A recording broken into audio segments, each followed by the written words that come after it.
Welcome, everyone, to the PFF Fantasy Podcast, IDP edition. I'm Jon Macri, and now that we've settled down from the natural overreactions of week one, it's time to turn our attention to week two, where we are going game by game to provide some start-sit advice, matchups, usage, and just overall trying to quickly and concisely hit on all the key information you might need to help you win your IDP leagues. So let's get it.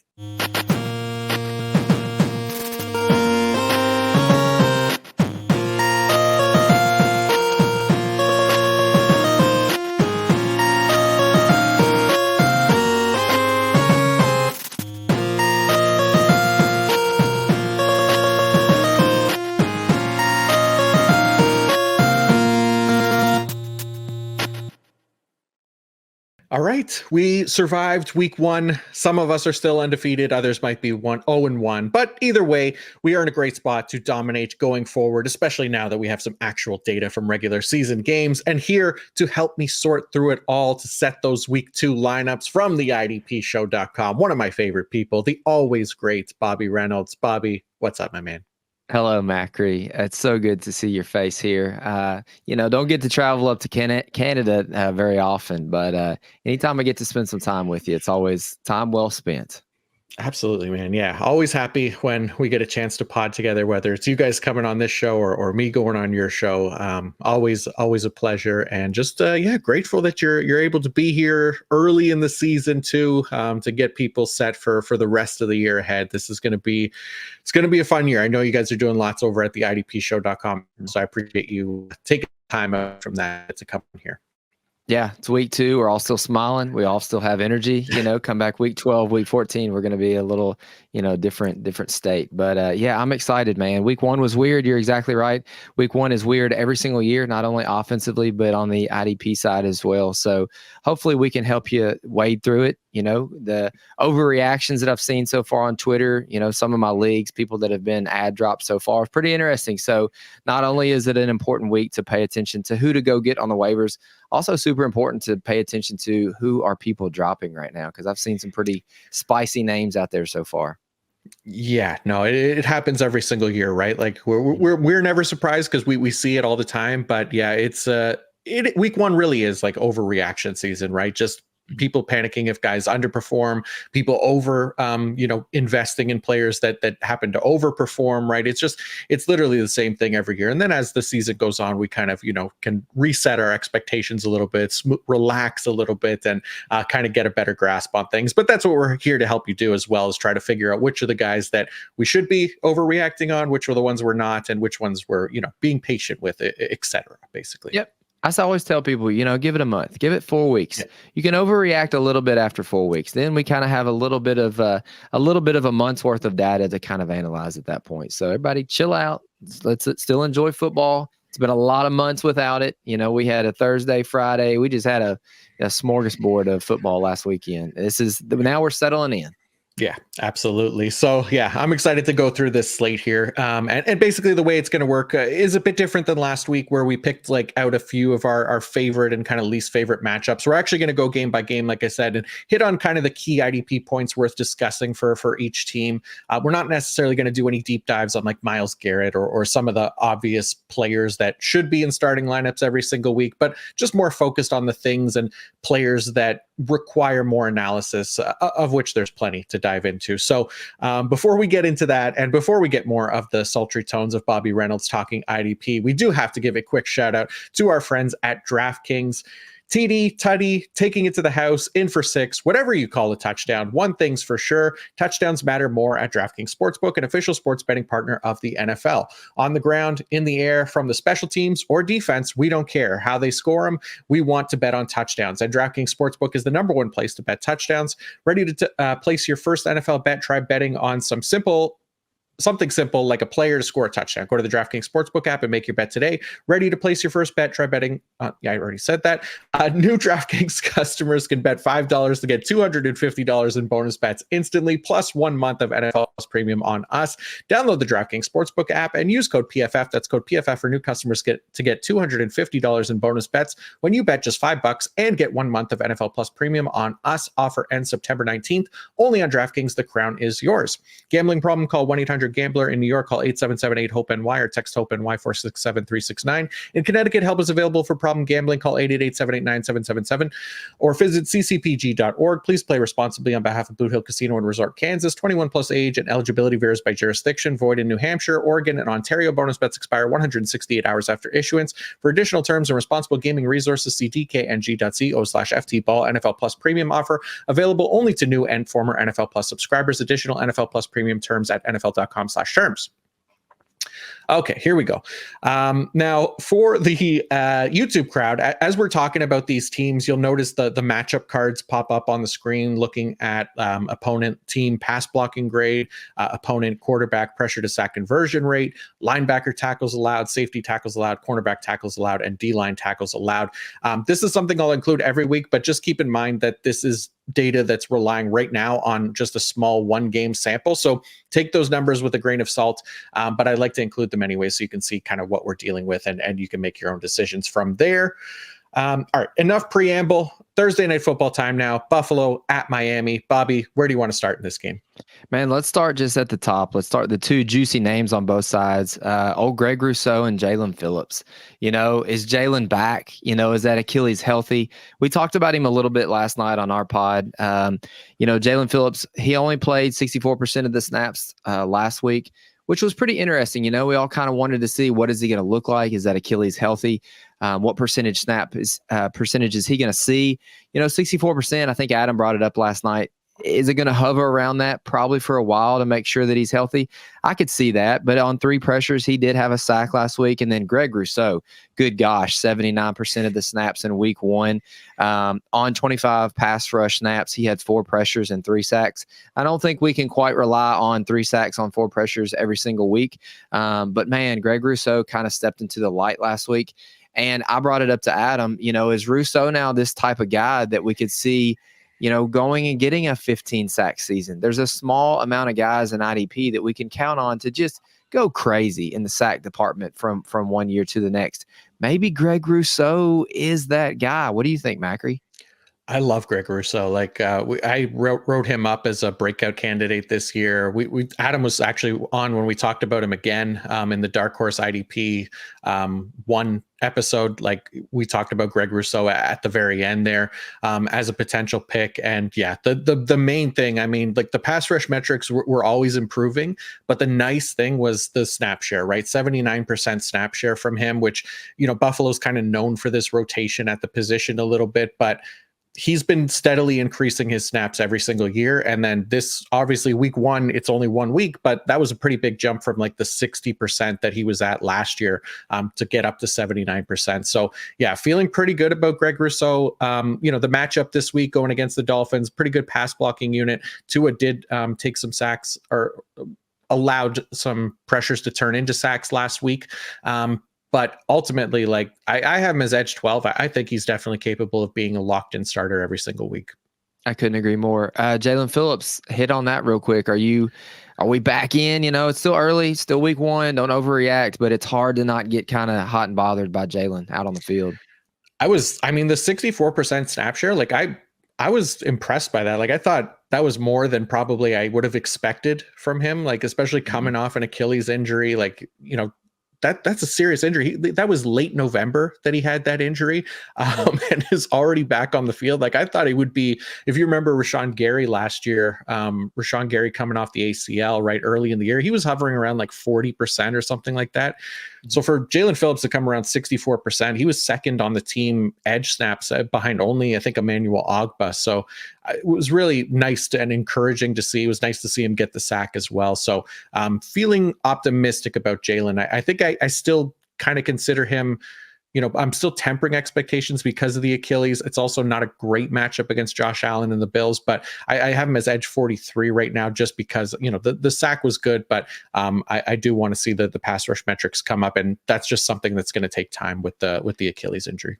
Yeah, and Miami really needs Jalen Phillips because they have had people either get really really hurt, or just have retired. Chop Robinson looks like he's going to take some time, developmental type of guy. Yep. Emmanuel Ogbah played a ton of snaps last week, which is not something that you really want to rely on. I agree also with what you have here, Macri, that both Miami linebackers are good starts. You're exactly right. Even though both of them kind of underproduced last week, David Long, 8 tackles, and then Jordan Brooks had 4 tackles. They both actually played 100% of the snaps. Looked last week at what the Arizona Cardinals did against Buffalo. Kazir White, last week, 11 tackles, Mac Wilson 9, and then also Budda Baker had 10 tackles last week. So I agree. I think it sets up pretty well for David Long and for Jordan Brooks. Yeah, like to see that from the Miami linebackers, basically playing full-time roles there. So yeah, feeling pretty good about them. They're definitely in the startable range for me as well.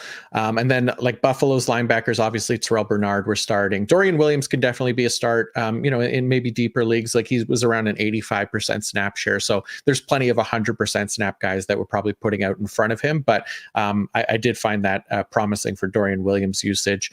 Only other thing from this game for me, Teron Johnson is out for this game, unfortunately.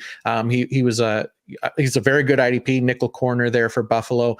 So I think Cam Lewis is going to be the guy to replace him. So I think Cam Lewis might be listed as a safety on most IDP platforms, though. So he doesn't really give us much for CB required leagues, but could still be useful against Miami. Mm-hmm.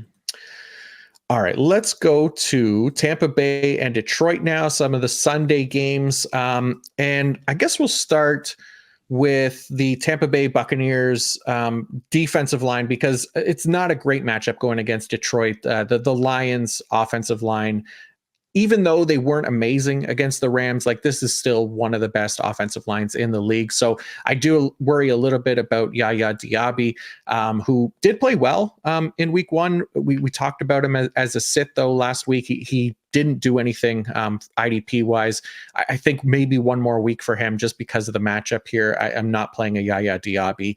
I wrote that Yaya equals no versus the Lions offensive line just to entertain myself. But yeah, how are you feeling about somebody like Yaya Diaby? Because the snaps were there, pass rush metrics were actually decent. For me, it's just more the matchup.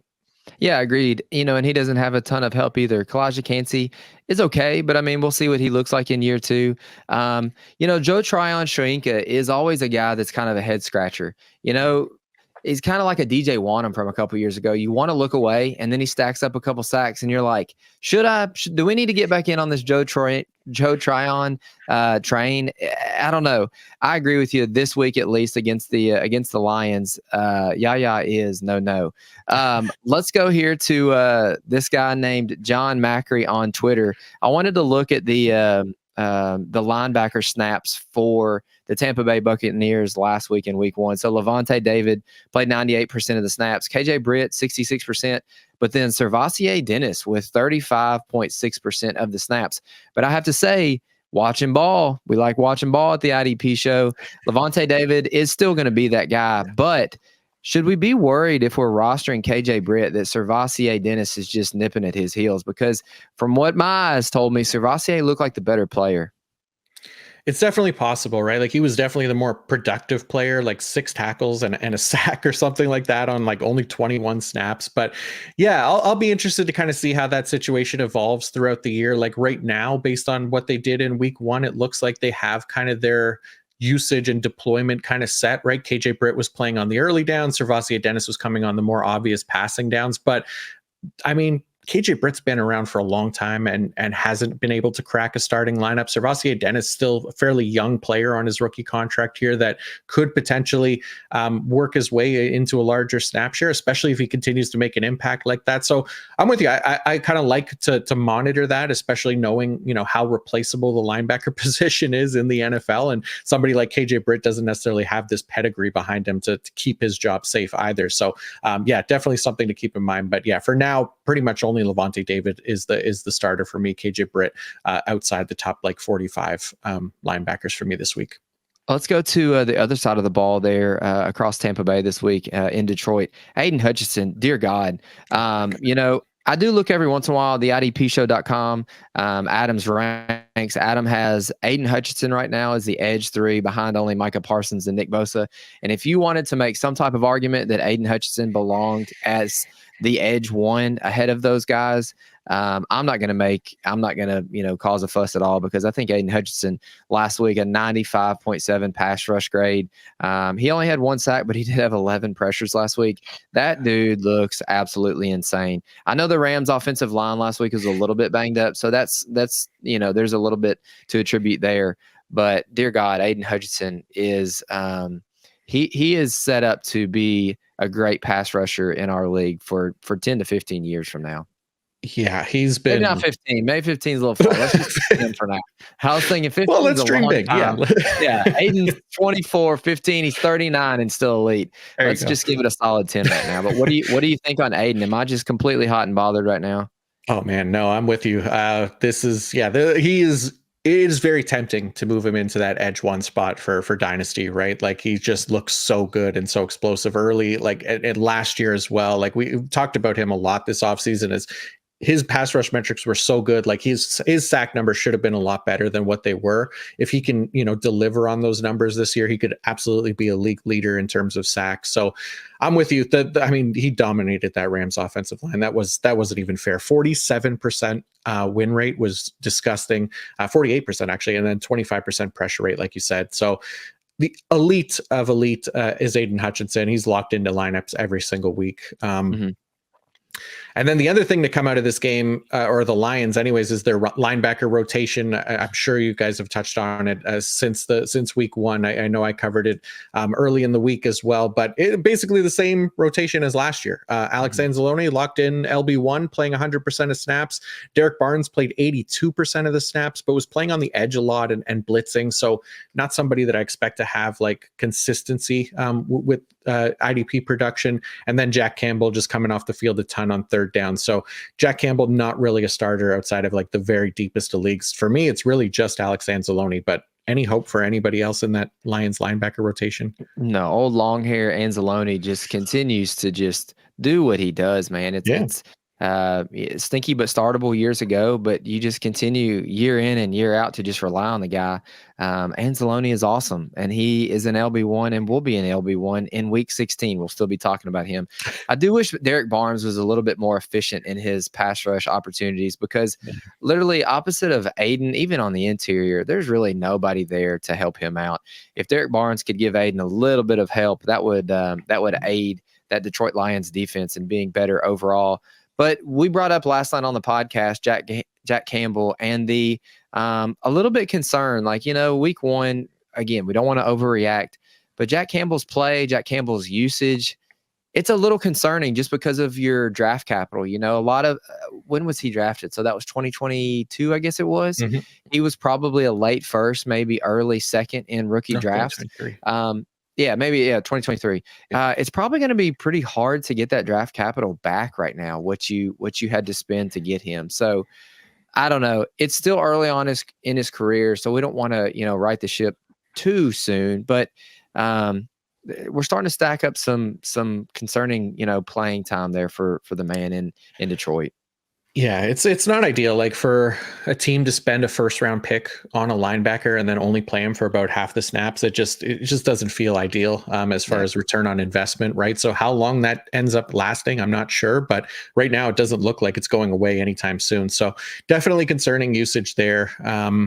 And then, Brian Branch was the only other player that I wanted to talk about. I ranked him as safety one this week. The nice thing compared to last year for Brian Branch is that he's actually playing 100% of the snaps. He wasn't a full-time player last year, even though he played in the slot as for the primary the majority of his snaps.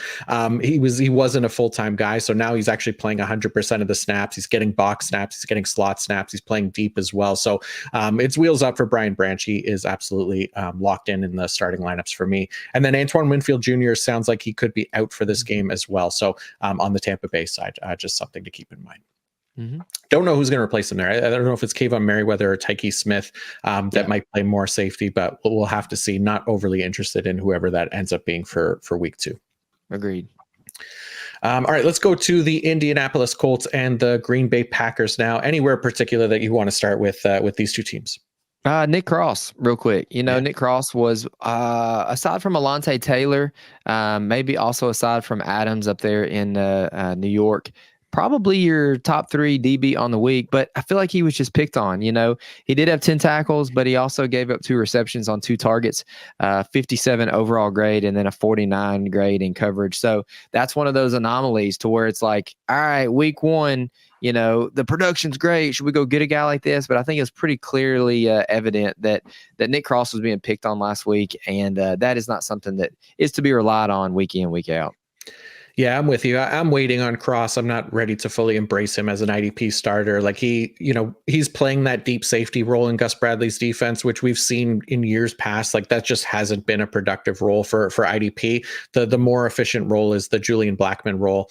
Both those guys had really strong games. So I've got Blackman ranked as safety 12 this week and Cross as safety 34. So not banking on that production to be consistent, but we'll have to wait and see. So he's fine to add off the waiver wires, but not somebody I'm overly interested in starting to chase the production. Other side of the ball, Macri, did you foresee Isaiah McDuffie losing snaps this early on in the season to possibly Edgerrin Cooper? It's possible, yeah. I did hear that coming out of last week, right? Jeff Hafley had kind of mentioned that Edgerrin Cooper was going to play a little bit more. So as a result, I've kind of moved McDuffie down. Like he played a full-time role basically in week 1, but he didn't play well. That was kind of the concern there. I think he had like a 35 overall grade. He got smoked in coverage as well. So not a surprise that they might be turning to their second round pick here. So I did move McDuffie away from the rankings of the other full-time linebackers and more into the kind of unstartable range outside the top 45. So yeah, that's definitely not ideal for Green Bay's linebacker situation. We'll have to kind of wait and see how that one plays out. Let me ask you this one real quick, Macri. Let's just talk a little dynasty real quick. So we've got a pretty fun, honestly, a couple of fun early matchups next weekend. Rousseau and Jalen Phillips as far as the defensive line goes. But here this week, Indianapolis and Green Bay, we've got Liatu Latu, and then we've got Rashawn Gary going up against each other. Good matchup for both teams, honestly, because Latu's potentially going to get to maul Malik Willis. Has he been named the starter this week? Yeah. Oh, good God. Start Latu everywhere. But then, AR-15 was sacked twice in week 1. So even though it might be a little bit of a difficult matchup, I still kind of like Rashawn Gary. But give me your pick there for Dynasty. Let's go Rashawn Gary or Latu. Who do you like more? Oh, I probably have Gary. I know Latu's actually, I don't know. I can't remember where I have them ranked. I might have Latu slightly ahead. Okay. I really liked him coming out of college. Just everything about his pass rush metrics just kind of screamed like elite and could potentially hit the ground running.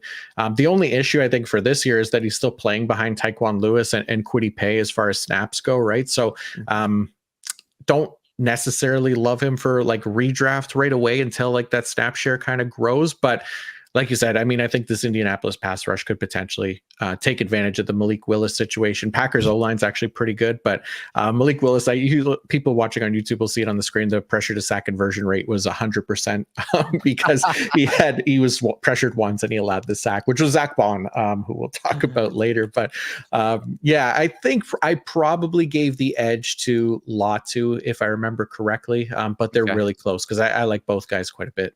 Latu a little bit younger too, 23.7 years old to Rashawn Gary's 26.8. So it's kind of like the Aiden Hutchinson, like Nick Bosa conversation. If you wanted to, if you wanted something to differentiate between the two, you get 2 years younger on Aiden. So it's not everything in Dynasty, but if you get a young pass rusher in a Dynasty league, that can be just a league breaker for you. Yeah, absolutely.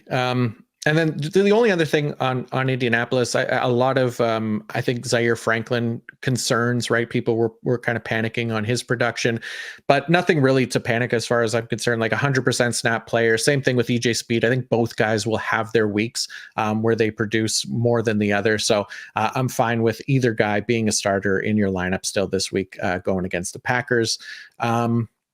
Anything else for Green Bay? I mean, Keyshawn Nixon obviously continues to be excellent as a nickel corner.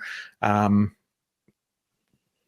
all I've got. I do like Isaiah McKinney, but Keyshawn Nixon, you're exactly right there, Macri. Yeah, I got Xavier McKinney, safety 19. Yeah, I got Xavier. Javon What did I Bullard, say? Isaiah McKinney. He's a I always kind of want to go to Isaiah Simmons sometimes when right. I think about DBs. So that's where my heart is. Understandable. But my head will stick with Keyshawn Nixon for sure. Fair enough. Yeah.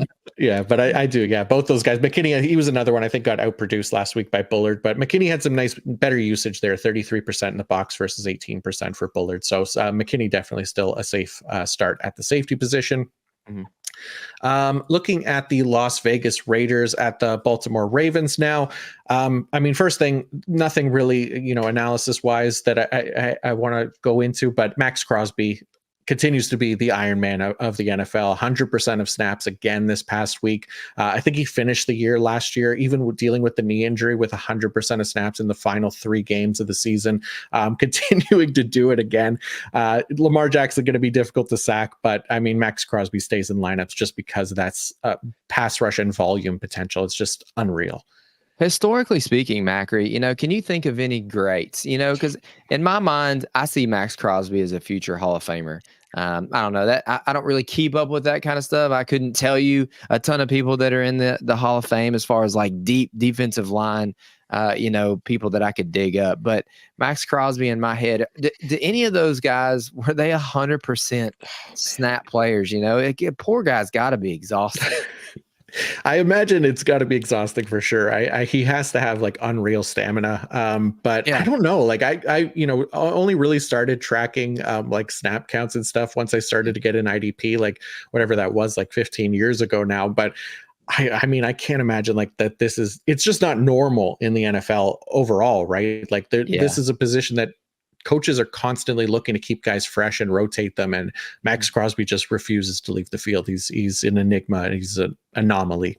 Do you ever wonder with Max, could less equal more? If we could just give the guy a quick Gatorade break, get him back in there, give him a little bit of oxygen, could less playing time equal more production for our guy?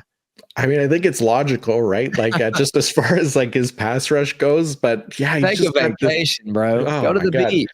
His motor is it's unmatched, right? He just doesn't give up on plays, and that's why he's able to get these sacks, he's able to get tackles and stuff, and yeah, we love him for it. So yeah, he's obviously going to be an elite IDP because of it. But other than that, the Raiders, anything else interesting for you for the Raiders team? They're not like an overly exciting IDP team, but I'm thankful for the Raiders. I'm thankful for teams like this that in week 1, they do what we expect them to do. Mhm. We've been drafting Spillane like he was going to be their LB1. Guess what? He had 10 tackles on 100% of snaps. We've been drafting Diablo like he was their LB2. He had 74% of snaps. I just can appreciate this early on in the season to where we put guys in our roster in week 1 and week 2. We start them expecting, a certain percentage of snaps, and the Raiders and some of these other teams give us that. Now, when you throw an Edgerrin Cooper into the mix early on, it's like, hold up, we weren't really anticipating this, but you're right, man. You get what you get with Las Vegas. Let's move down here to Baltimore real quick. Trenton Simpson, my newest heartthrob there for the Clemson Tigers, 70% of snaps last week. Am I getting too far head over heels for Trenton Simpson? His usage was encouraging to me. The production was okay. I think the grades were pretty decent. What are your thoughts here on Trenton Simpson, Macri?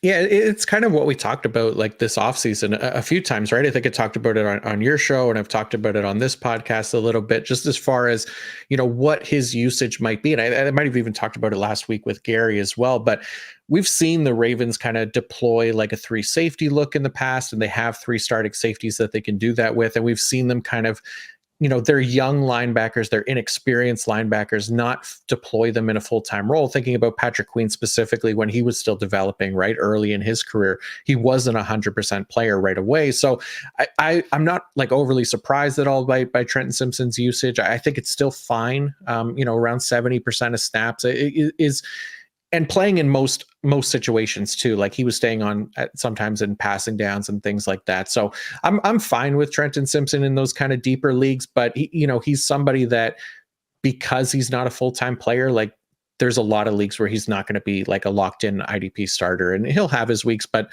70% that could also lead to a lot of down weeks as well. Yeah. Also, Kyle Van Noy injured. Am I the only one that still wants to keep making Odafe Owe a thing? You know, Hey, I'm with you. Yeah. 30 pass rush snaps last week, 2 pressures, no sacks. He did have a 65 pass rush grade and an 85.4 overall grade. I love Owe. I love his athleticism. I love his size. I love his bend. Is it just not going to work for the guy?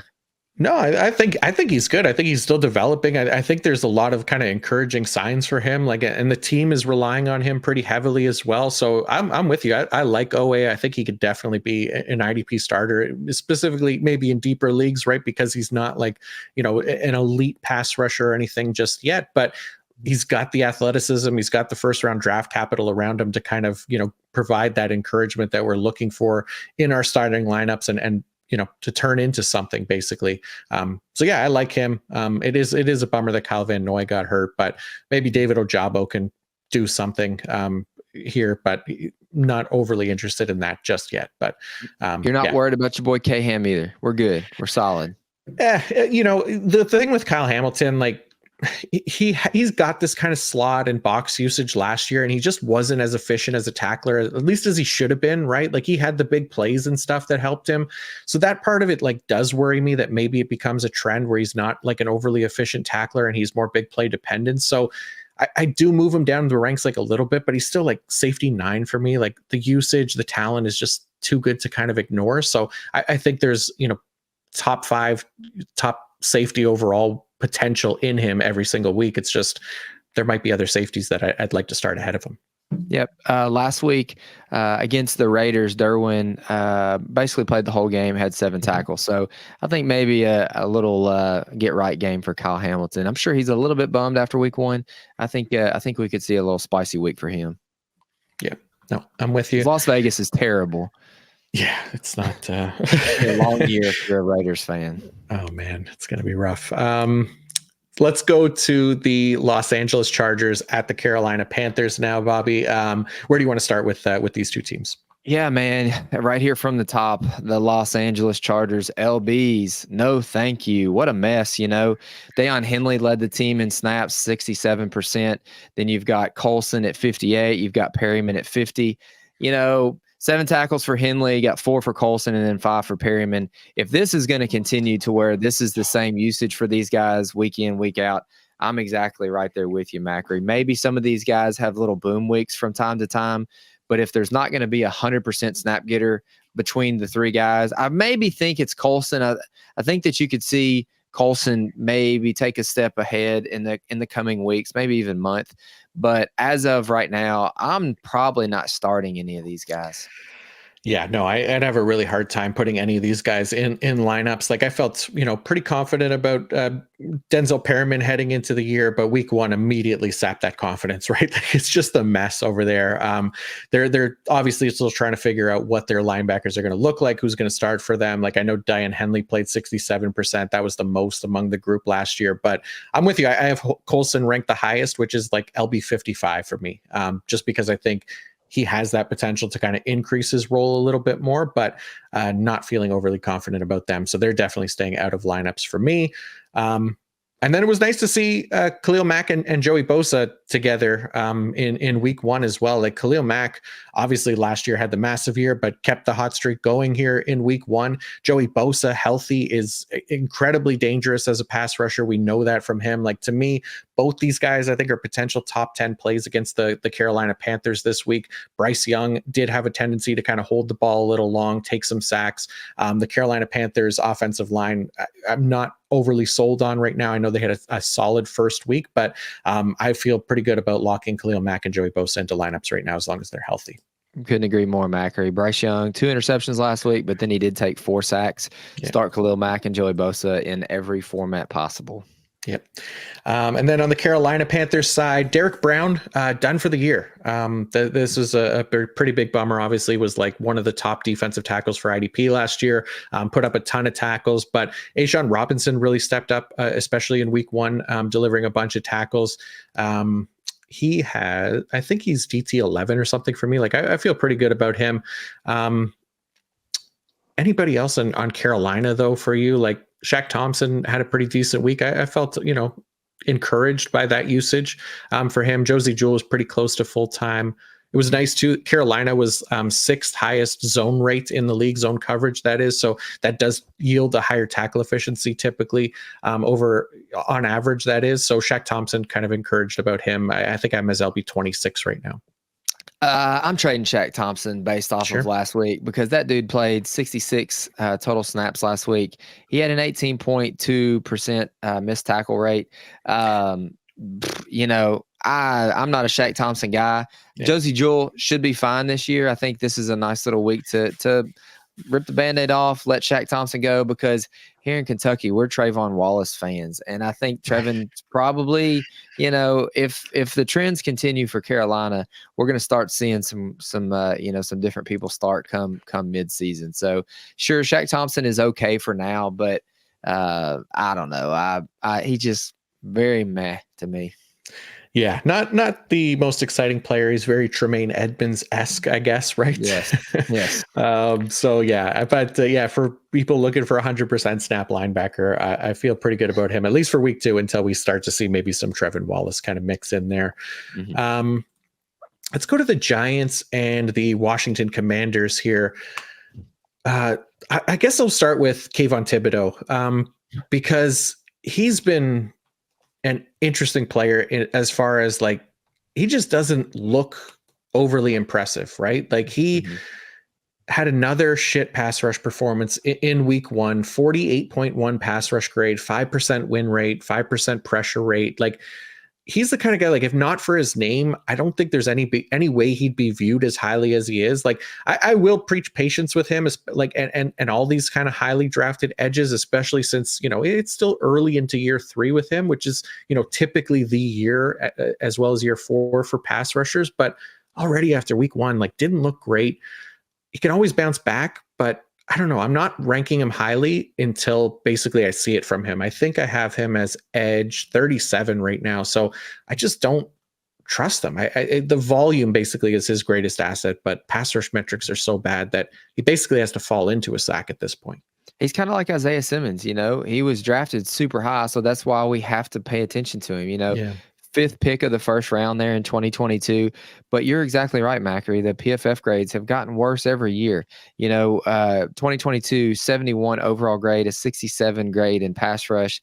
Then 2023, he had a 58 grade overall and a 62 in pass rush. And then this last week, a 38 overall grade with a 48 grade for his pass rush and a 25 tackling grade. So, you know, where he's not getting sacks, he's also sucking in tackling as well. So he's not doing anything for your team. You're exactly right. I got a little cocky for our flag plants. And, you know, I thought, well, this guy just had what did he have last year? He had 13 sacks last year on a 58 overall PFF grade. You know, so I'm thinking if this guy can just, year 3, like you said, if we can just improve some metrics, if we can just get a little bit better in a couple of different categories, maybe this guy could have a 15 sack year.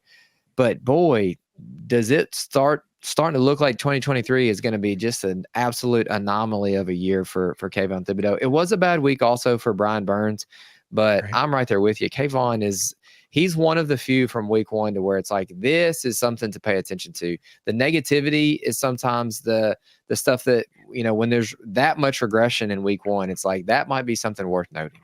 Yeah. It wasn't ideal. Again, like still early, but I just felt like really kind of discouraged by, you know, the performance just kind of continuing to be poor from him. I mean, he's got Dexter Lawrence in the middle there, and Dexter Lawrence is just an unbelievable player as far as everything that he does as a nose tackle too. And Dexter Lawrence had a 50% win rate in week 1, which is just insane. Like if you think about it, a very elite win rate is like 25%. He doubled that basically, and 30% pressure rate, 92.3 pass rush grade, 92.6 overall. He's DT1 in grading for us again. Like he is just an unbelievable asset for the New York Giants. They probably their best player. I mean, Malik Neighbors will make it an argument for that, but I mean, I think Dexter Lawrence is their best player. So Yeah, other than that, the only other thing I guess for the Giants, Darius Muasau Yeah. played quite a bit last week, and actually outperformed Bobby Okereke. I'm not worried about Okereke. It's another one of those situations, right, where we just have to be patient. Bobby O was the 100% player, and I think the only reason Muasau even played was because Micah McFadden was banged up coming into the week. But it sounds like McFadden would be LB2 once he gets back in the lineup. Yeah, I'm also contractually obligated to say, get you a Newbin. Old Tyler Newbin led the team in tackles with 7 last week. Yeah. So Tyler Newbin, maybe a safety one as far as the rookies go. And then, yes, like we all expected, Darius Muasau leading the rookie linebackers in snaps in week 1 with 82%. So, yeah, we're just tracking right on schedule here. Yeah, that'll sort itself out as the weeks go on here. But yeah, love Newbin as well. On the Washington side of things, Dorrance Armstrong kind of could be I think a nice option this week. The Giants offensive line outside of Andrew Thomas, I think is still going to have their struggles. Daniel Jones, obviously being back there at quarterback, we know how much he struggles. We don't know what he's doing back there. He has no idea. Yeah, it's an absolute disaster. And they had those Montreal Canadian jerseys on last week. I don't know what that was. It was a bad look. It was a bad look. Just brutal.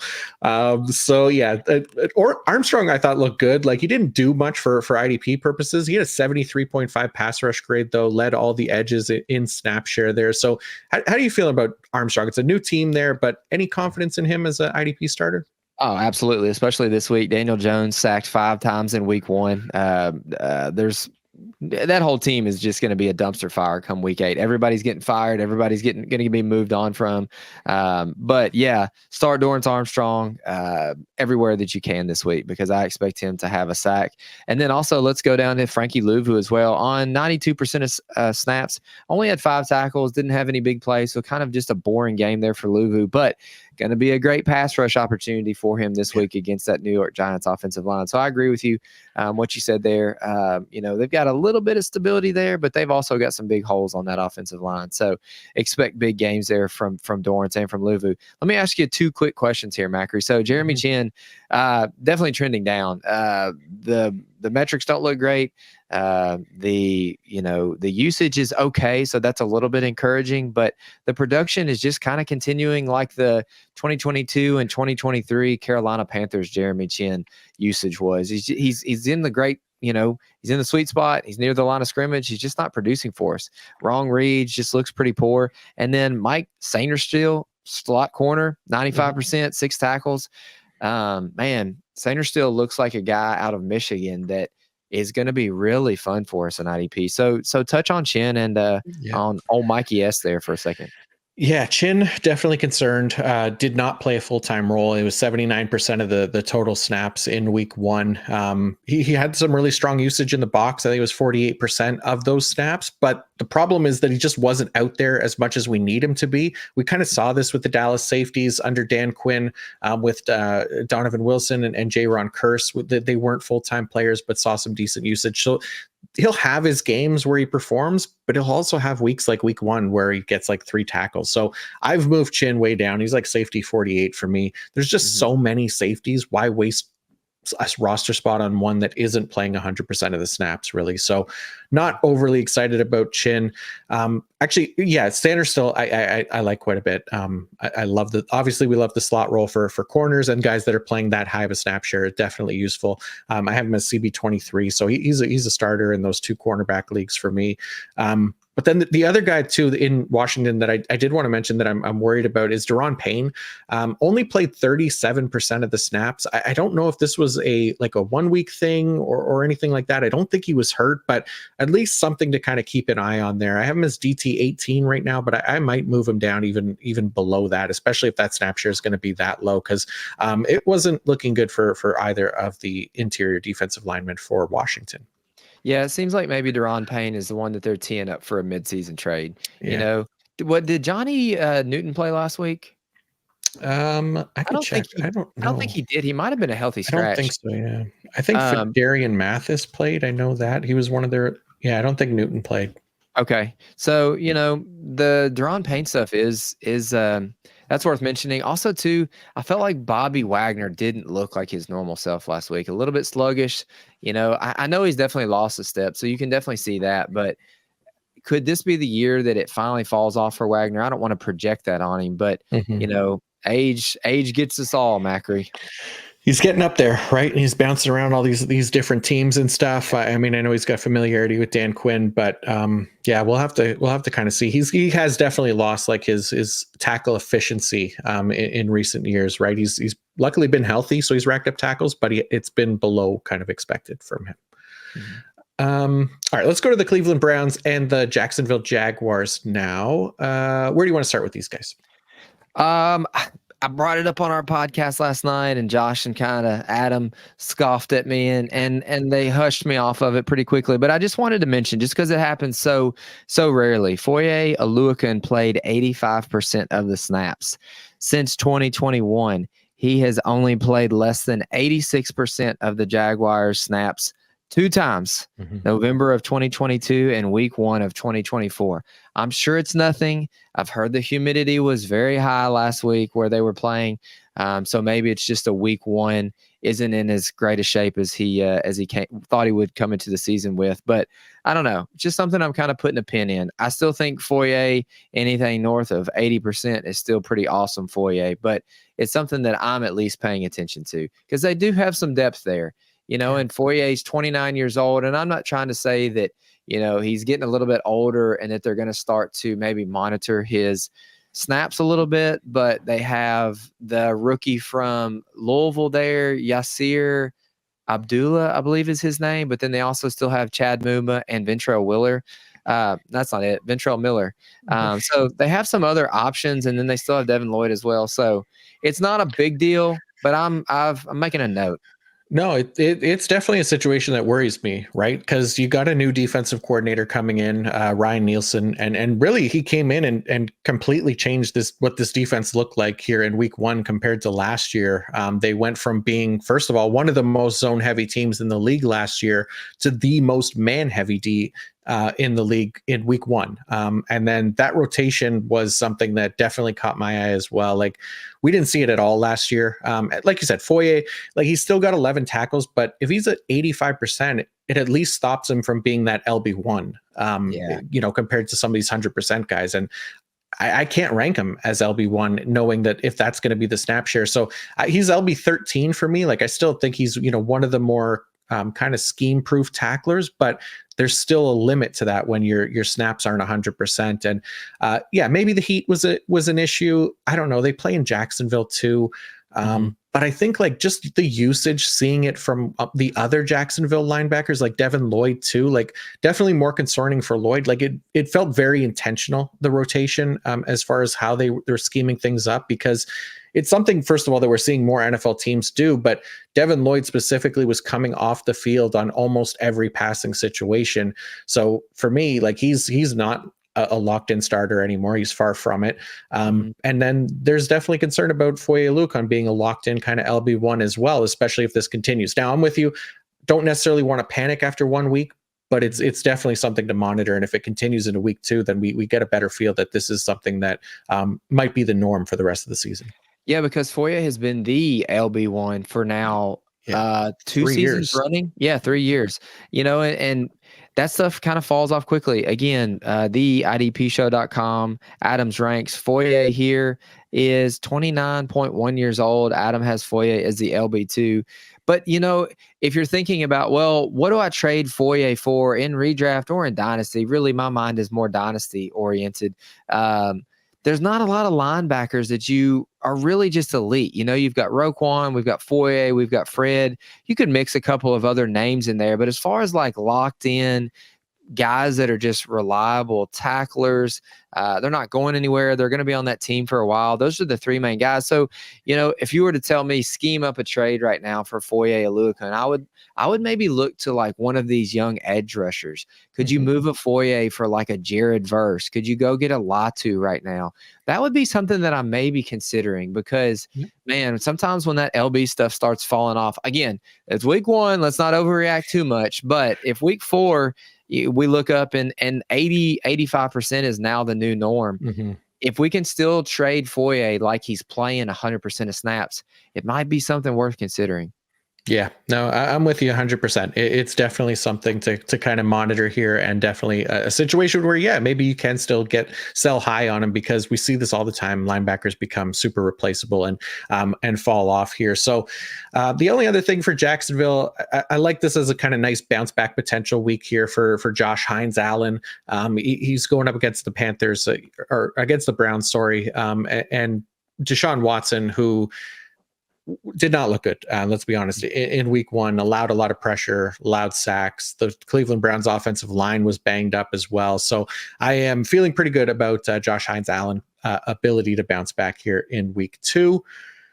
Anything for the Browns for you? I mean, JOK was kind of the big story basically from week one. I'll read the joke, Macri. JOK. Okay. Here we go. JOK is one, though, that I'm always a little bit skeptical of. I do love it when he's out there playing. He's fun, running around, little guy getting tackles and everything, but he is on the smaller stature side, and that has bit him in the past. The health bug can jump up there and get JOK from time to time, but when JOK is healthy, man, there's nothing like him. That is some fun linebacking TV to watch. Yeah. He's definitely a fun player. It was the first time that we saw him play 100% of snaps in a game in the NFL last week, but we'll see if it was because Jordan Hicks was banged up coming into the week.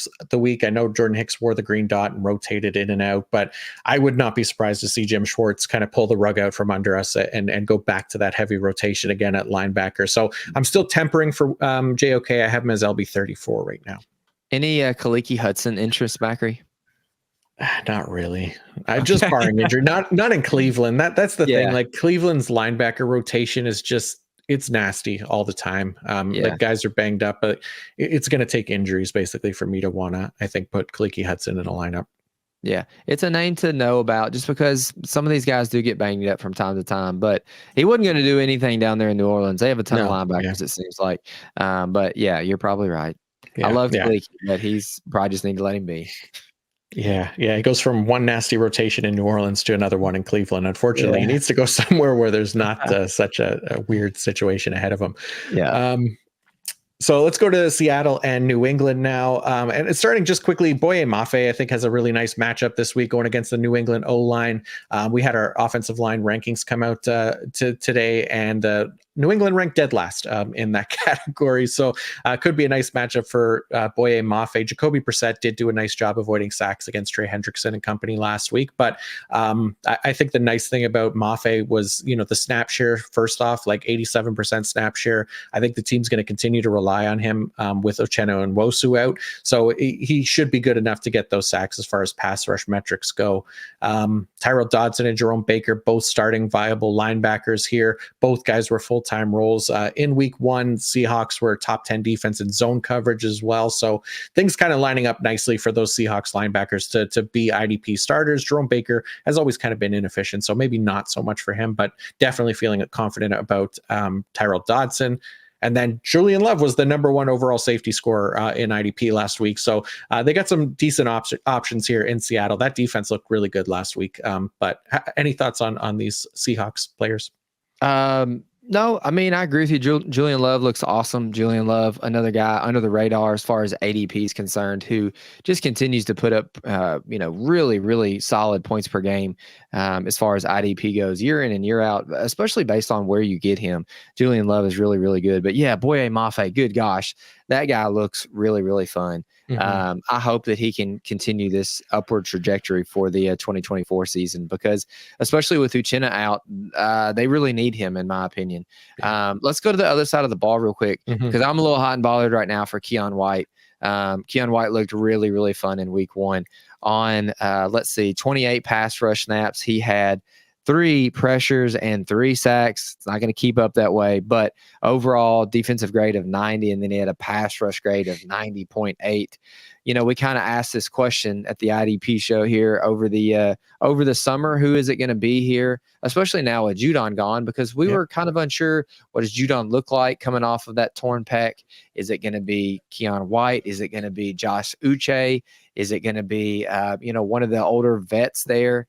And maybe it's going to be Keion White. I'm not not locking him in as the defensive lineman that we 100% want there for the Patriots, but gosh, it's hard not to get a little bit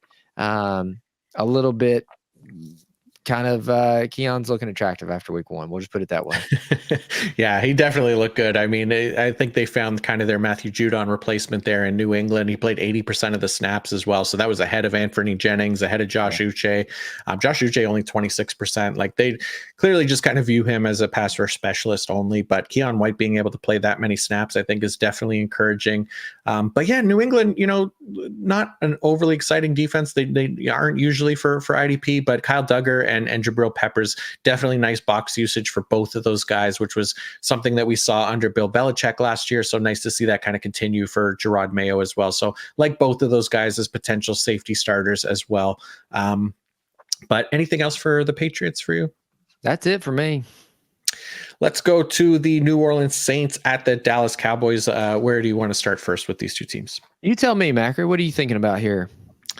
I mean, I guess the Saints, just to kind of quickly get them out of the way, because there's nothing like too interesting for them. Like we kind of know what their rotation is at linebacker and stuff like that. The only other thing, like the Cowboys offensive line didn't look great in week one, which we had kind of talked about last week, right? They got a new group coming in there to replace Tyron Smith and Tyler Biotish. So there's going to be some growing pains there. And then they definitely allowed pressure. Dak allowed sacks. I mean, I think there's a chance that the Carolina pass rushers or the Saints pass rushers could get home here. Carl Granderson and Chase Young specifically.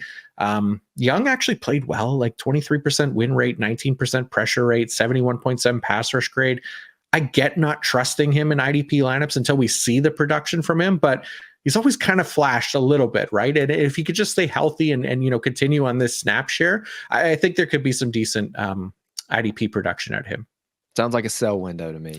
Yeah, it could. If you're knowing somebody that's looking at those pass rush metrics specifically, like that could be somebody to sell or potentially buy now until where that production comes into its own with those pass rush metrics catching up. So but yeah, other than that, I mean, the Saints, Tyrann Mathieu was limited in week one. Alontae Taylor obviously was just nasty, 3 sacks.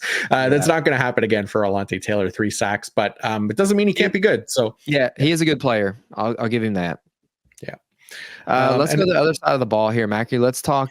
Parsons is awesome. No reason to sit here and talk about Micah Parsons, but those Dallas linebackers look really similar to the Chargers linebackers as far as snap percentage.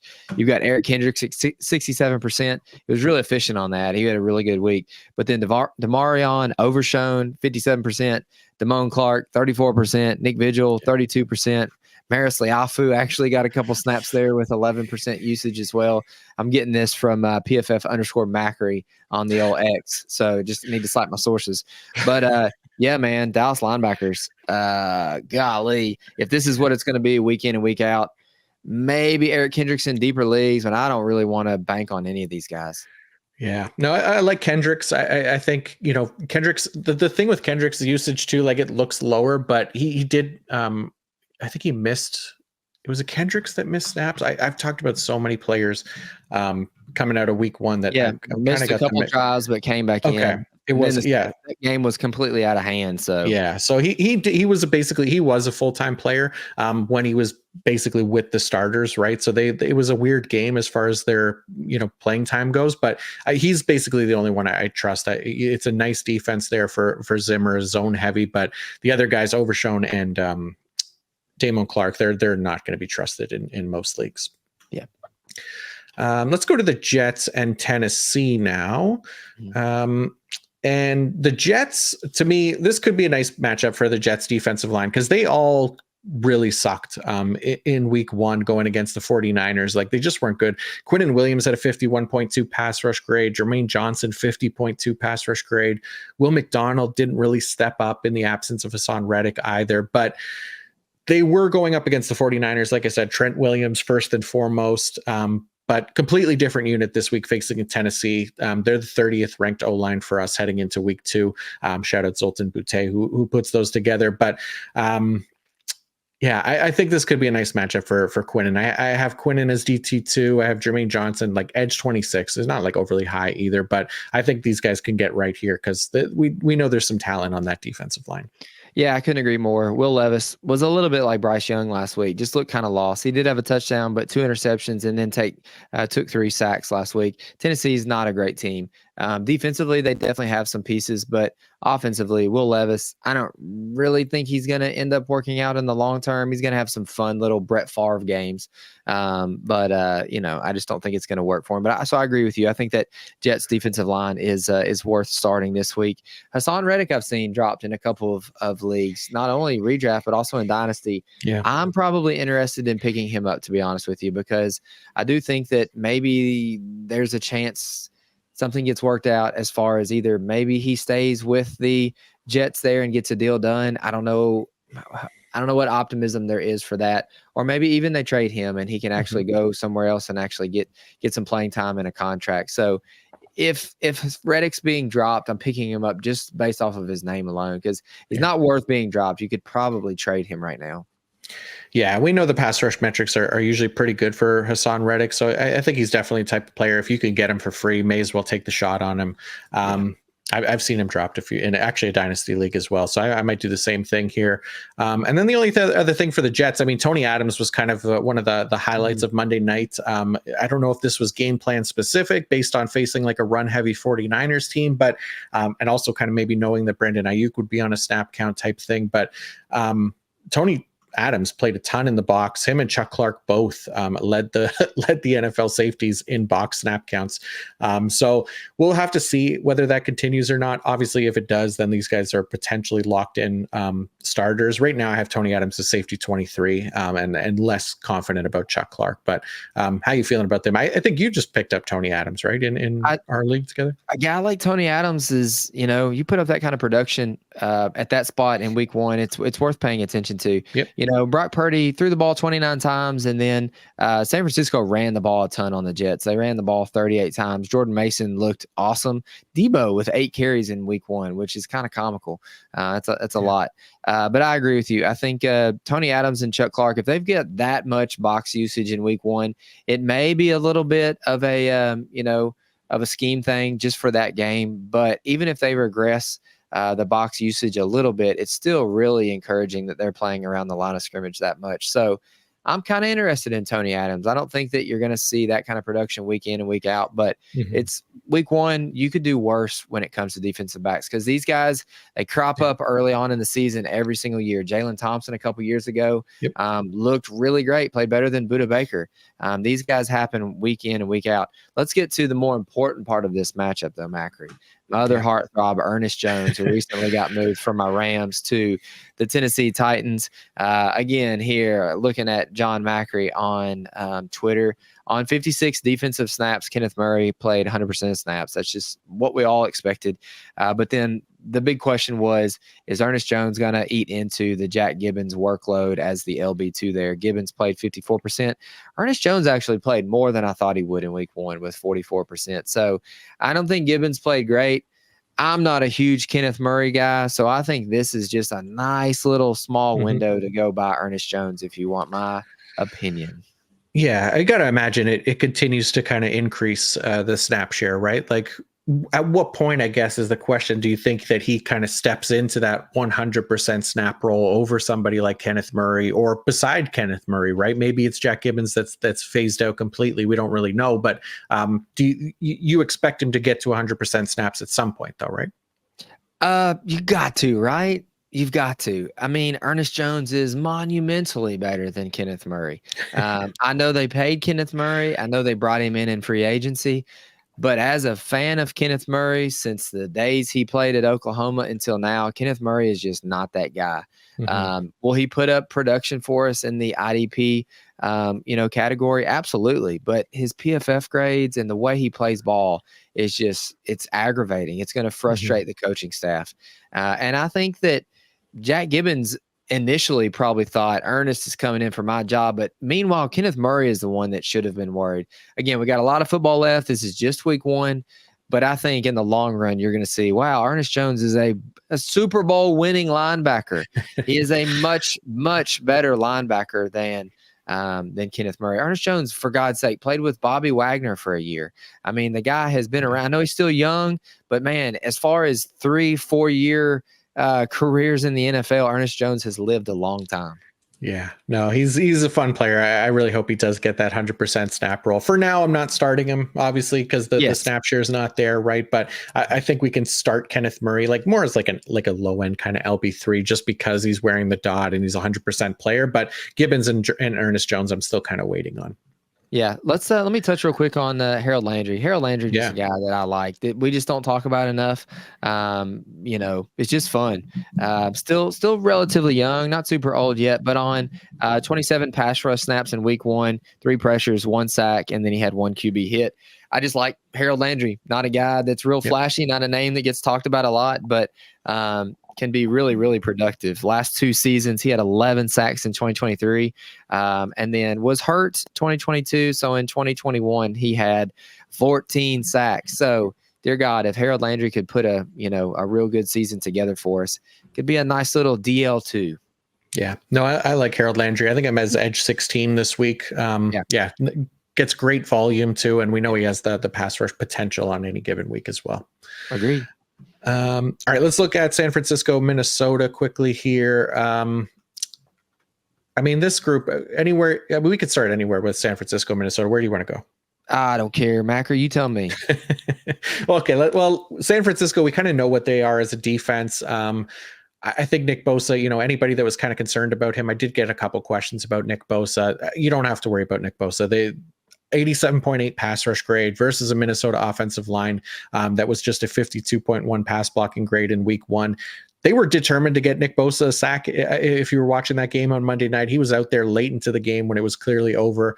He was determined to get the sack numbers up from last year. I think he gets on the board here in week 2 against Sam Darnold and company. But the Minnesota side is probably the most interesting, but not like a ton that we haven't already covered. Blake Cashman, obviously the LB1 there.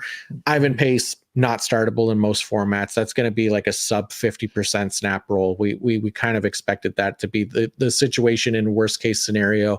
And that's exactly what we got in Brian Flores' defense. So not starting Ivan Pace, starting Blake Cashman. Any concern about Jonathan Greenard? He had the goose egg in week 1. Gets a tough matchup here against the 49ers though. No, 5 pressures in week 1, 12.8% pressure rate there in week 1 as well. ABG actually had a sack. Dallas Turner had a sack as well. Yeah. So I think it's just going to be that way week in and week out. I think it's going to be a little bit rotational. I don't think you're going to see any of these guys get just a ton of the percentage. I think it's going to be anywhere from 60 to 80% for all of these guys. So Grenard was just the rare goose egg this week. But ABG, Dallas Turner, they do look fun. That looks like a fun defense for this season. And like you're saying on Ivan Pace, you should have traded him last year. The UDFAs, they last a very small amount of time in the NFL, and he had the most golden opportunity to play snaps in 2023 in Dynasty. If you didn't move him, shame on you. Yeah, it's a shame to see because I think he's a good player, but it just doesn't seem like the team is going to trust him in a full-time role. So we're going to have to temper expectations there. Quick ad break for a sec. This podcast is brought to you by the official sunglasses of PFF Goodr. That's Goodr, Goodr. Are you like me and lose too many pairs of sunglasses? Well, good news. Goodr sunglasses do not slip, slide, or bounce while you're enjoying the end of summer. Whether you're on a run, playing pickleball, or hanging at the beach, you know these sunnies will stick to your head. Even better, their stylish sunnies start at only $25 a pair, have a 1-year warranty, and 30-day free returns. From vibrant colors to classic styles, there's a pair of Goodrs for every personality. They even have cool new sunnies dropping right now. Designed for both everyday wear and active individuals that love to run, hike, bike, or more. If you need a new pair of sunnies, Goodr is giving PFF Fantasy listeners free shipping. You can go to goodr.com/PFF Fantasy and use code PFF Fantasy for free shipping. Goodr offers a 30-day money-back guarantee and 100% satisfaction. Again, that's goodr.com/PFF Fantasy and use code PFF Fantasy for free shipping. All right, let's go to the Los Angeles Rams and Arizona Cardinals, as Bobby's got his sunglasses on right now as well. Bobby, I'll start with you. This is your Rams team here. And I asked the question, is Jared Verse already the best defensive lineman on the Los Angeles Rams? Hey, I had to put my sunglasses. I had to put my gooders on here because the light shining from Jared Verse is it's so bright. You're gonna need some sunglasses. Oh my goodness, Jared Verse. I'm a little hot and bothered. I don't even know if that's putting it mildly. Jared Verse looks pretty freaking elite. I will say that. I don't want to give too much of my Rams opinion here on my boy Verse. What do you think there, Mac? I think he looked really good. He's another one like Latu. Like I loved the tape and the pass rush metrics coming out. Just somebody that kind of looked really polished and ready to hit the ground running. And yeah, 71% of snaps in week 1, 65.3 pass rush grade, but 26.1% pressure rate, 21.7% win rate. Got the sack as well. Love the volume. Love the talent. I might move him up. I have him as edge 25 right now. I think he could potentially be higher than that going forward. Yeah, I love that. That defensive line is just going to be fun this year. Cubby Turner, Byron Young, Braden Fisk. I'm kind of selling Byron Young a little bit because I think there's some regression expected for him. Even though he did have the sack in week 1, I think it was because there were about 4 guys paying attention to Jared Verse. Braden Fisk and Cubby Turner. Cubby Turner is going to regress a little bit. I had a question on Twitter the other day about that. I still love Braden Fisk. I think that guy is going to just get better and better from the interior. His rasp, his quickness on the inside is pretty freaking elite. But let's also talk about these other 2 guys here for my Rams. Troy Reader season. A lot of questions about Troy Reader. A lot of great usage out there. What do we expect?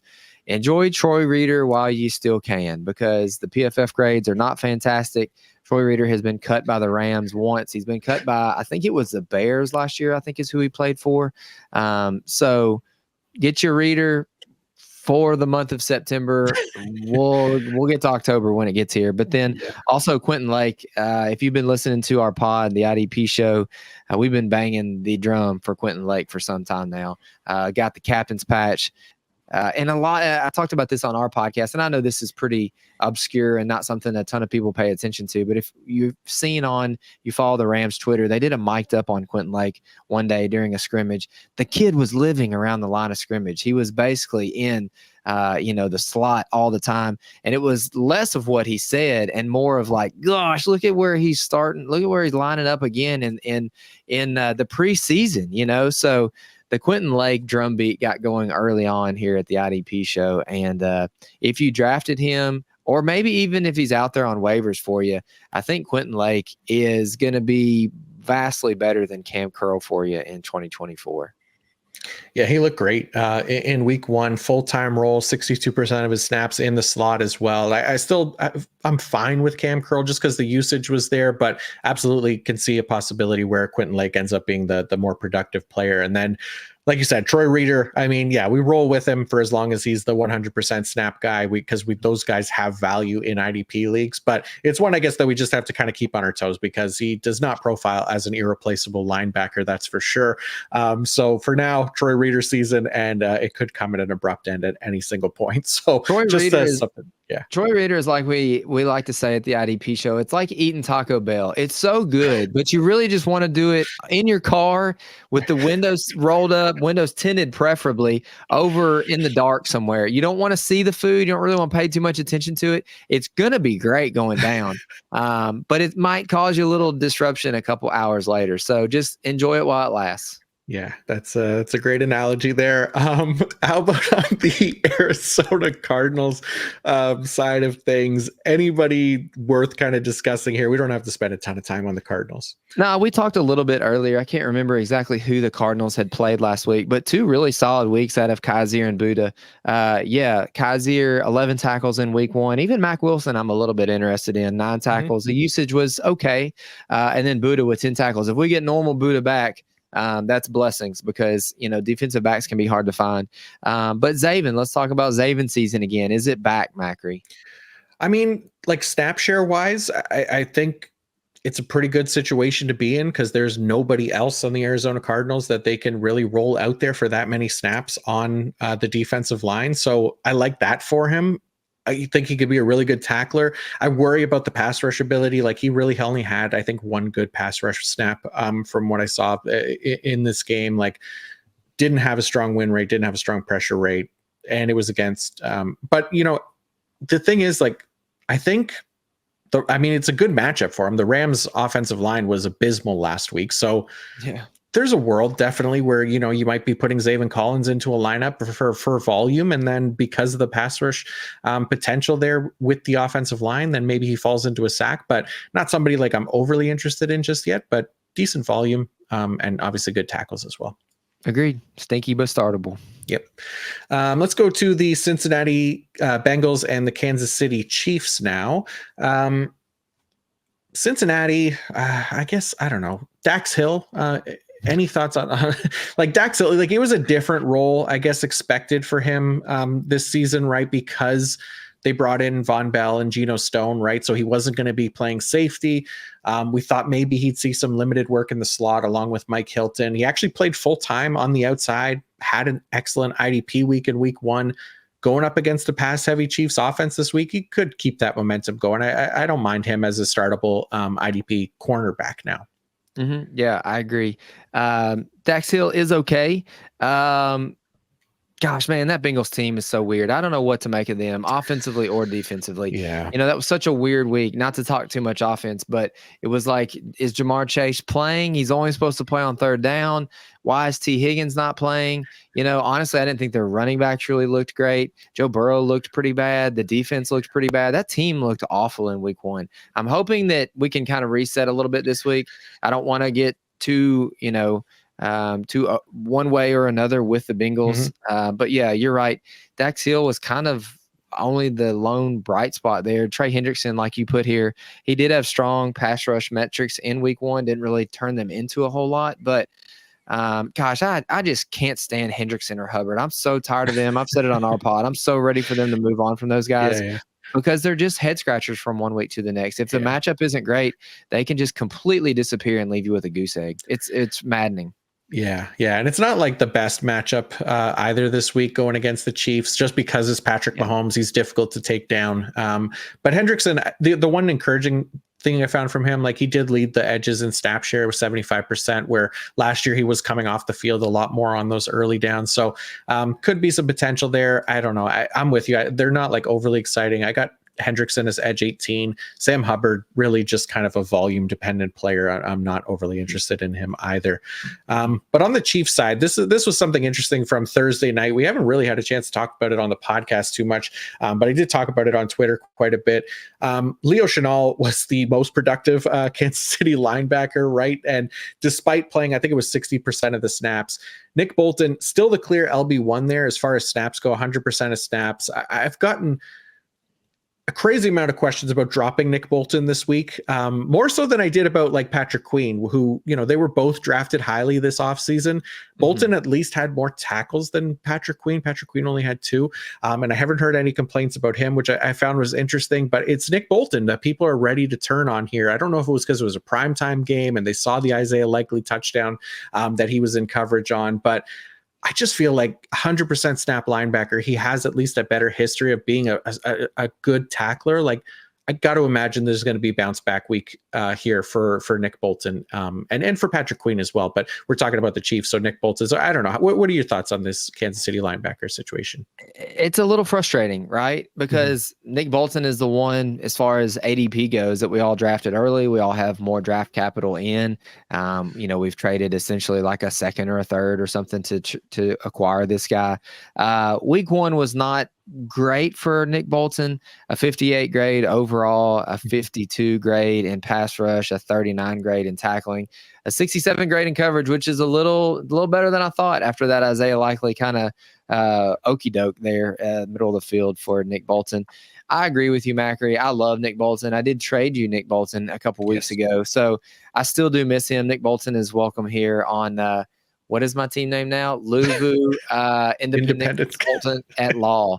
We don't have anybody else really of of note to put in the title. But yeah, man, Leo Chenal is hard to look away from, because ever since he scaled that freaking bus on the Super Bowl parade, Josh won't stop talking about him. So Chenal is a guy that we're definitely going to have to pay attention to. I don't love Tranquil, and I love Adam. Adam's one of my favorite people on this earth. And I know he loves him some Drew Tranquil, but I just do not care for the guy. He's okay. I think he's a little undersized at times.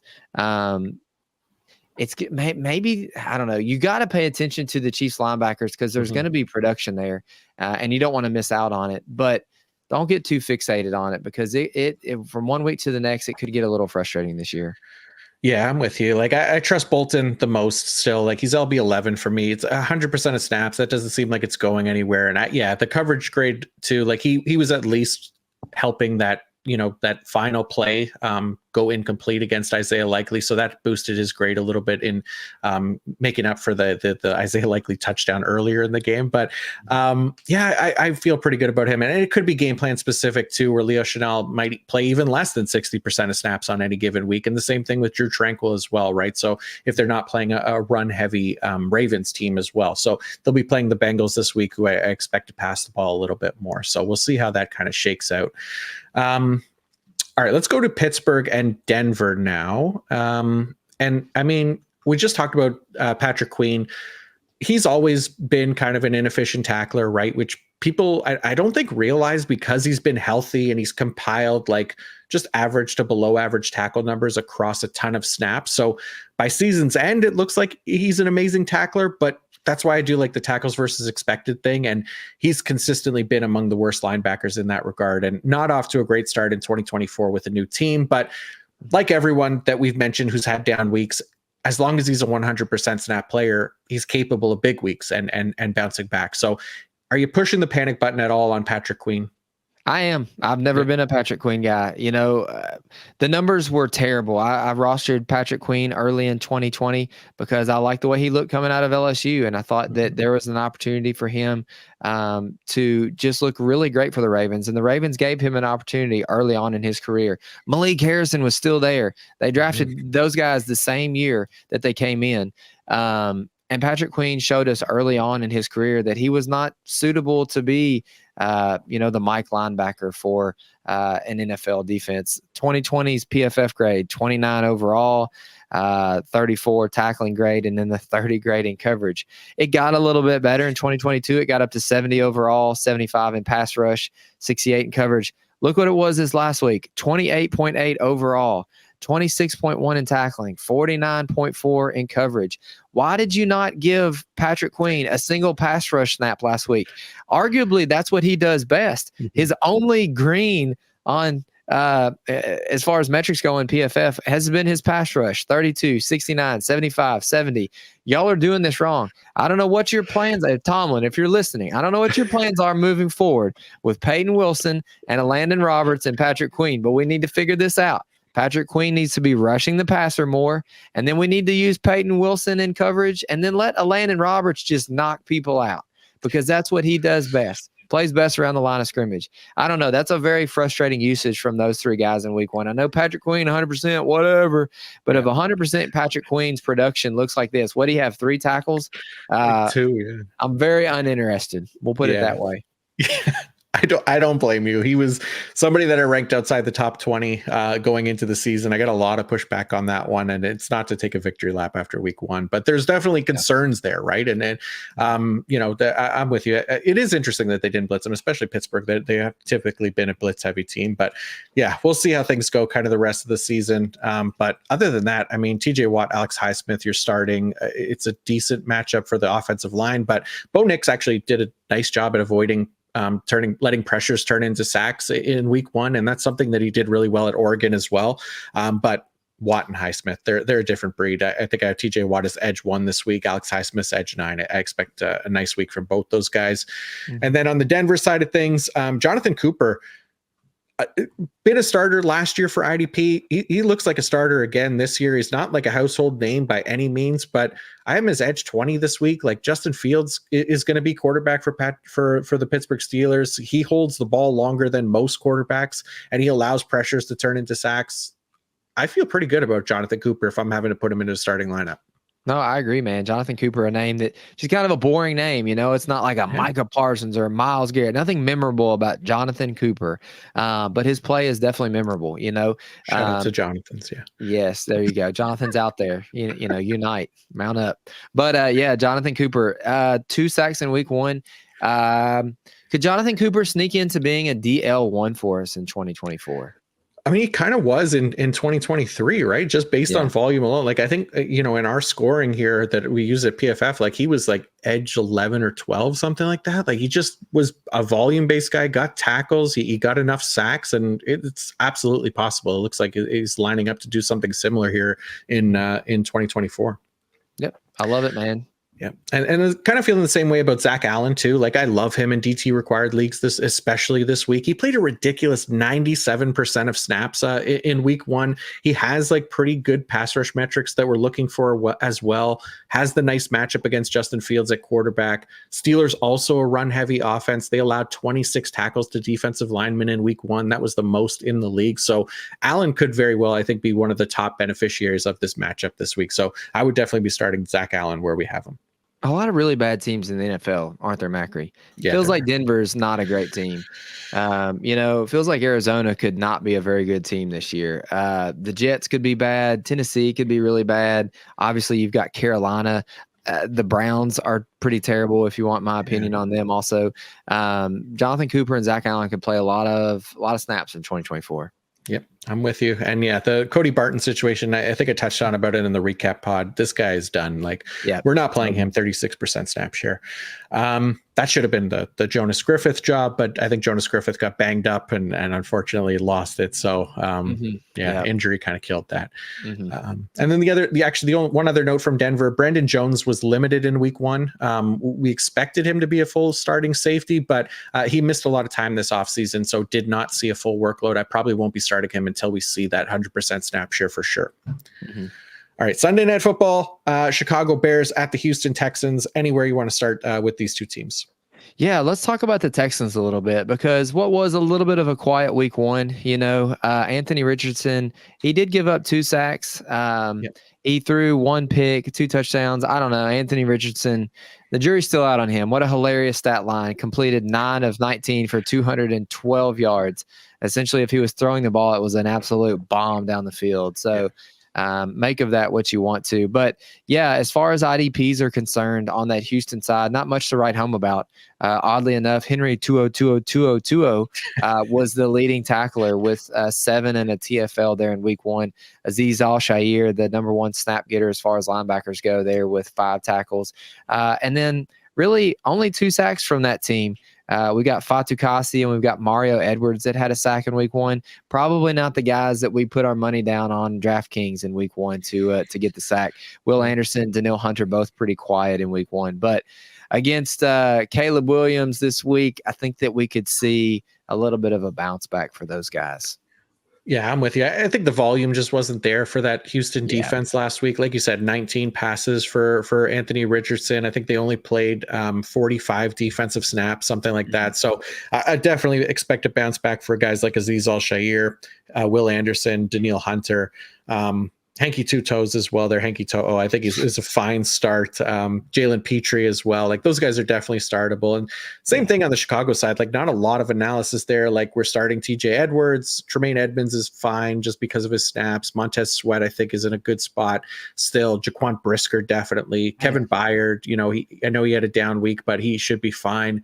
And then the corners too. Tyreek Stevenson, Kyler Gordon, definitely startable in CB required leagues. So I guess the big question mark in this entire game is Darrell Taylor, right? He made his season debut with the Bears last week, played 59% of the snaps, and came away with 2 sacks. So I'm not considering him like a must start following week 1, but he was definitely a waiver wire option and somebody that I think for deeper leagues should potentially be someone we keep an eye on and could emerge amongst a thin defensive line to provide some consistency going forward.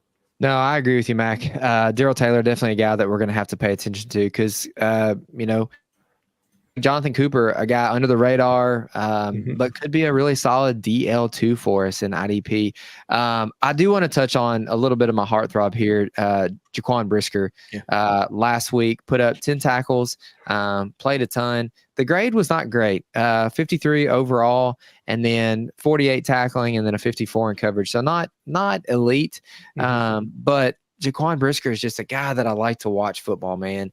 I don't know if it's the armbands. I think he's a visor guy, or if it's just the way that he hits guys. It's just different. It looks a little bit different when it's coming from Jaquan Brisker. So I've always kind of wanted to see the upside season. I've always wanted to see that Jaquan Brisker, Kyle Hamilton, both in step for, fighting to be that new Derwin. And I know it's maybe a little hot takey because not a ton of people love Jaquan Brisker, but man, IDP Bob sure does.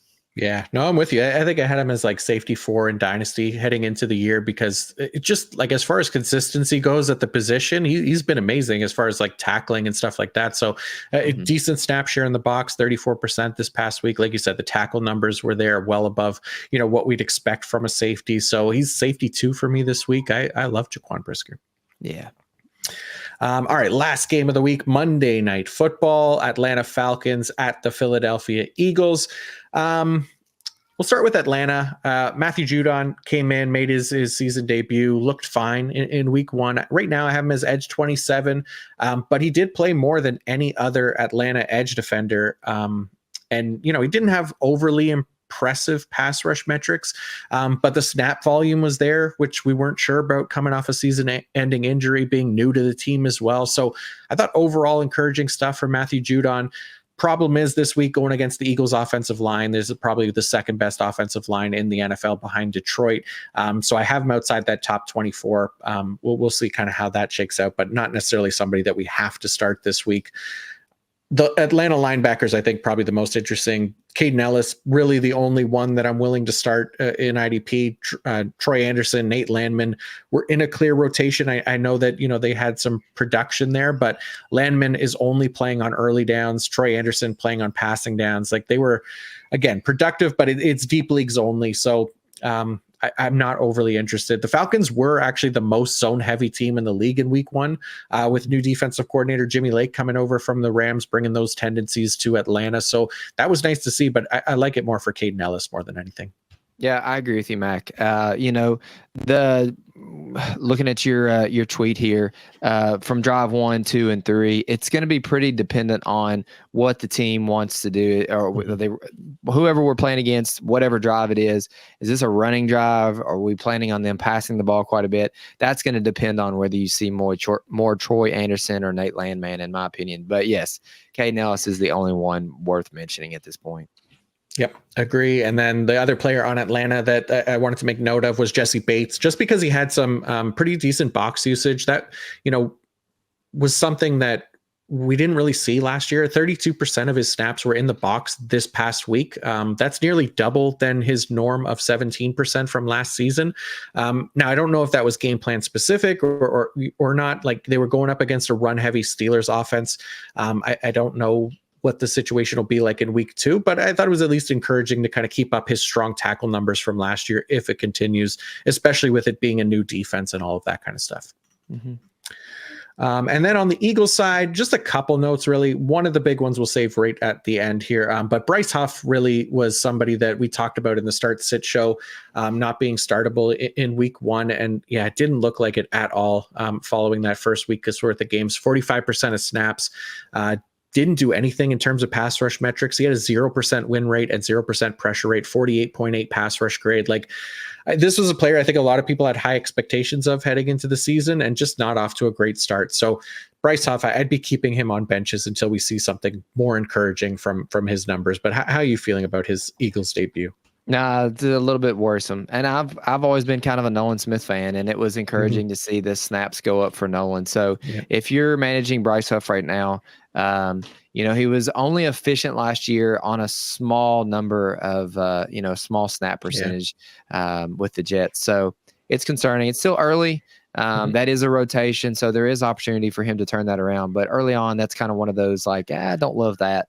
Also, something I don't love is Nakobe Dean's PFF grade, and we'll get to a linebacker there in Philadelphia that I'm sure Mac wants to talk about. But if you're listening to this and you can see my face, this is your window to sell Nakobe Dean.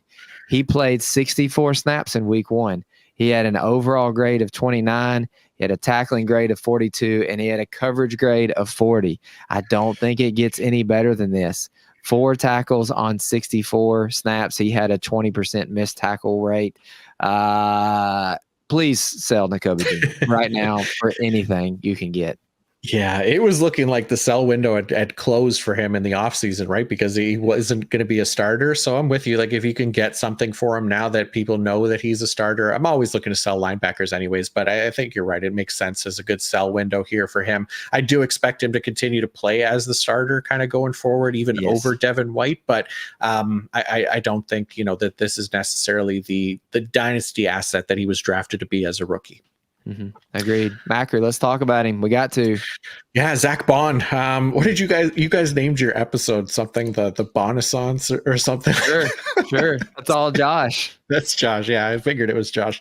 But it is, the Zach Bond show was on Friday night against Green Bay. I mean, 15 total tackles, 2 sacks, which is a silly stat line for that nobody expected from a player like this, that kind of production from. But we talked about him a lot over the past couple of months, right? As someone that we could kind of safely add to our roster since he was looking like he's going to be a starter, but definitely not expecting LB1 overall numbers from him, especially in week 1. I think there will probably be some like boomer bust to his game, like any linebacker. He played a decent amount on the edge and rushed the passer a fair bit. So we can probably expect those IDP scores for him to kind of go up and down a little bit. I don't think he'll consistently be in that LB1 range. But again, like if he's a 100% snap player, it's entirely possible. So he's LB22 for me this week. I know a lot of people picked him up off waivers. So 2 linebacker leagues, that means he's a starter. I'd be rolling with him again.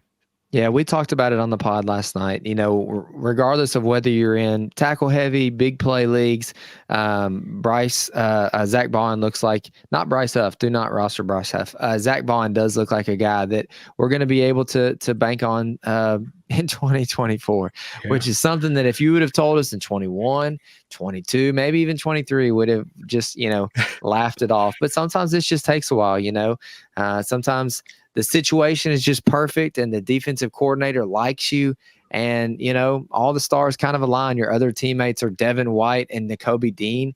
It makes it pretty easy for a guy like Zach Bond to look pretty decent. Also, one of my little mini flag plants a couple weeks ago was that I forget what it was Jeremiah Trotter was going to get some play in 2024. And if the trends continue for Devin White and Nakobe Dean, I don't think that's completely out of the realm of possibility. Nothing at all we need to pay attention to going into week 2, but maybe week 10 on, if we can see the team move on from some of the, elder statesmen there, they might give a guy like Jeremiah Trotter a little bit of a chance. Yeah, it could be a fun one for sure. But I think that's going to do it for us this week. I hope you all found that helpful. It's a lot of information to go through. I know we didn't touch on every single player and go into detail on every single player, but we're 90 minutes in. There's only so many players that we can talk about. But yeah, we go game by game for these preview episodes just to make sure that you guys are as informed as possible in your lineup decisions heading into week 2. And if you enjoyed this, don't forget to like and subscribe. I appreciate you all for tuning in. But just as important as you, the beloved listeners, the great Bobby Reynolds. Bobby, couldn't be more grateful to get you on the show and get your insights on these players and helping me get folks ready for week 2. Really appreciate you. So please, before you go, let everybody know what you guys have going on at the IDPshow.com to also help folks get ready to win their leagues this year. Yeah, typical stuff. The IDPshow.com. We've got ranks, we've got articles, we've got podcasts, we've got shows. Just go to the website, check us out sometime. You'll love us. Macri, thank you for having me on. There's not too many people that can get me off the tractor, off the lawnmower, out of the truck to pod, but Jon Macri is one of those few. I appreciate it, man. We are very happy to have you here and get your mower thoughts onto podcast thoughts. So we always one of my favorite people to talk to, Bobby. So thank you again for coming on, and definitely go check out Bobby's work and everybody's work over at the IDPshow.com. As for me, IDP fantasy report is out right now. I'll link it into the episode description so you guys can see snap counts, snap shares, usage, utilization, waiver targets for every IDP from every single game. And I'll also link the week 2 rankings into the episode description as well. But always feel free to drop your start sit questions in the comment section in YouTube, and I will get to those as soon as I can. Be on the lookout for the week 2 recaps as well. Nate's going to be going over the offensive side live on Sunday night, and then I'll be doing the IDP recap, which will drop Monday morning in the channel as well. Tomorrow, Nick Bodiford and I will be doing start sit for the offensive side. But yeah, that's it for right now. And until next time, peace out.